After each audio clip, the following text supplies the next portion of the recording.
You might be wondering why I'm starting this review in the basement. Why I am wearing a hat. Why there is a blood-stained coat beside me.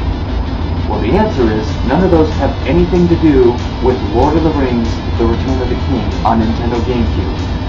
Now, I'm not a fan of the Lord of the Rings series, but I was never not a fan. I mean, I saw each of the movies, and I did a book report on The Hobbit in 7th grade. That's about it. Even so, check out the back of this box. Live the movie. Be the hero. Who? Play as 9 characters. Battle through 15 highly interactive levels. Fight side by side in multiplayer co-op mode. Unlock special content by connecting to a Game Boy Advance.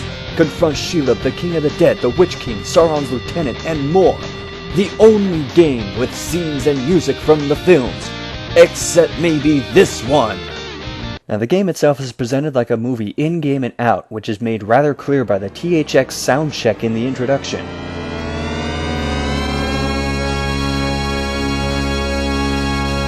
The Fellowship is now deaf. Really though, if you have no save data of the game on your memory card, the game goes right into the introduction, which goes straight into the first level. But like I said, I've seen the movie and therefore know what's coming up, so I skip the intro. I said I skipped the... Okay, this is kind of odd. Apparently the first time you play through each level, the intro cutscenes are unskippable. Well, I can wait a little bit, I guess. Sauron will use his puppet Saruman to destroy the people of Rohan.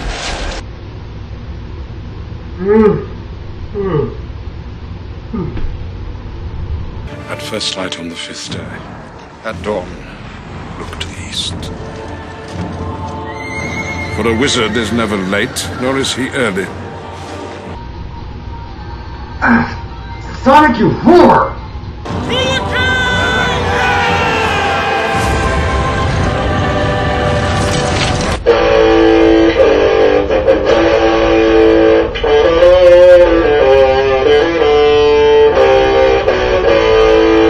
After a while, the scene shifts from movie clips to in-game footage as a way of saying, "Wake up! It's slashy fun time!" And we start off in Helm's Deep as Gandalf, and hey, this actually isn't that bad. I mean, the moving and attacking controls are really responsive, and the game is telling me how to do what I need to pass this level and play the rest of the game. Man, I wish Gandalf were this kick-ass in the movie. And I only wish that Gandalf in the film had been quite as agile as Gandalf in the game. Well, I guess the feeling's kind of mutual on that one, huh? Boom, bitch! Wait, that was the end of the level? I was going out of my way to kill orcs and I still finished it in less than 3 minutes. I actually spent more time not watching the introduction than playing the first level. Well, to be fair, the other levels are a lot longer. And besides, remember, there's 14 of them! Oh, right, the leveling. You gain experience in each level for every enemy you kill based on how high your skill meter is. It's that cancerous looking donut sticking out of the experience bar. It goes up for every successful attack and every time you parry an enemy. When it fills completely, you go into perfect mode, where you get much more experience per kill and get a slight damage bonus. Now this comes into play at the end of each level. The final grade for each level determines how big of an experience bonus you get. The thing is, you always get a bonus, even if you only get a fair rating, which is the lowest possible in the game. Yay! You survived the level! You're getting a gold star next to your name and a double happy face on your report card! Dumbasses. The experience you earned can be put toward upgrades for either your individual character or the entire fellowship. A lot of the solo ones are upgrades to the special attack you have when you hit L and R. Gandalf's in particular is one of the more useful abilities.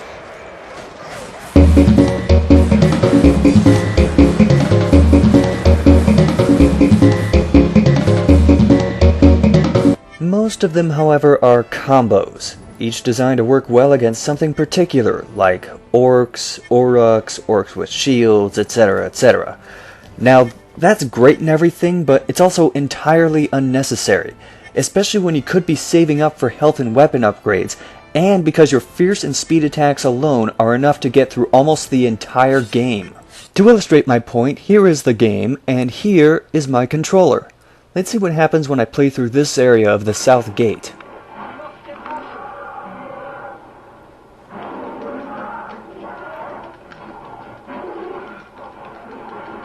You might note that I am simply tapping the same buttons over and over and getting through the level. Or mashing buttons, if you will. This is because beyond the first couple of stages, you'll spend most of your time wading through a steady stream of bad guys to do anything. And the best way to do so is to hit the parry button until everyone stops attacking you, and then mercilessly pound the crap out of the speed attack button. Or the fierce attack button. It depends on if they're holding shields, because those will deflect speed attacks. Luckily, every character in the game can parry damn near any attack. They can parry swords, spiked clubs, arrows, ghosts, and even Shelob. Remember in the movie when Sam got Shelob to run away by parrying it into submission? In fact, I've only found 2 things that can't be parried. Shelob's RVD-like body blow, and that club that the huge trolls carry around.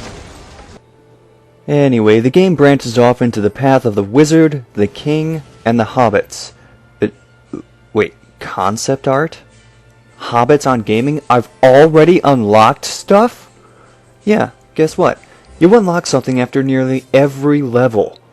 Mostly you'll unlock interviews with the stars of the film, because most of the cast did come back to do some voice work for the game, and to talk shit about each other's skills.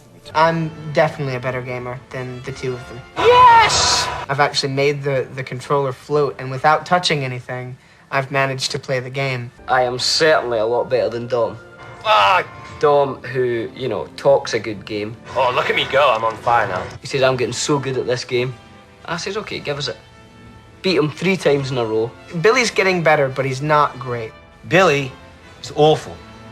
One of the worst game players of all time. I think I do have a special gift for gaming. In fact, there are almost as many video extras as there are levels in the game. Speaking of which, I should probably get back to playing it, and I know just the level to show you. I'm taking the wizard to Isengard! What did you say? No wizard, no wizard, no wizard, no wizard to Isengard! To Isengard! No wizard, no wizard, no wizard, no wizard to Isengard! To Isengard! No wizard, no wizard, no wizard, no wizard to Isengard! To Isengard! I'm taking the wizard to Isengard! Go, go, go, go, go!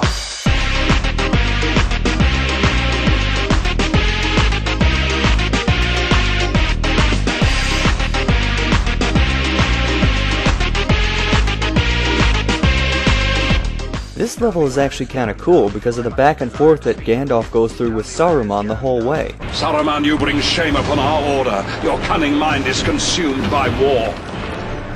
It is you who spreads fear amongst the innocent. But things kind of fall flat when you get to this part with the Ents. A counter appears saying that you need to take down 75 orcs, except there's one small problem here. See if you can find it.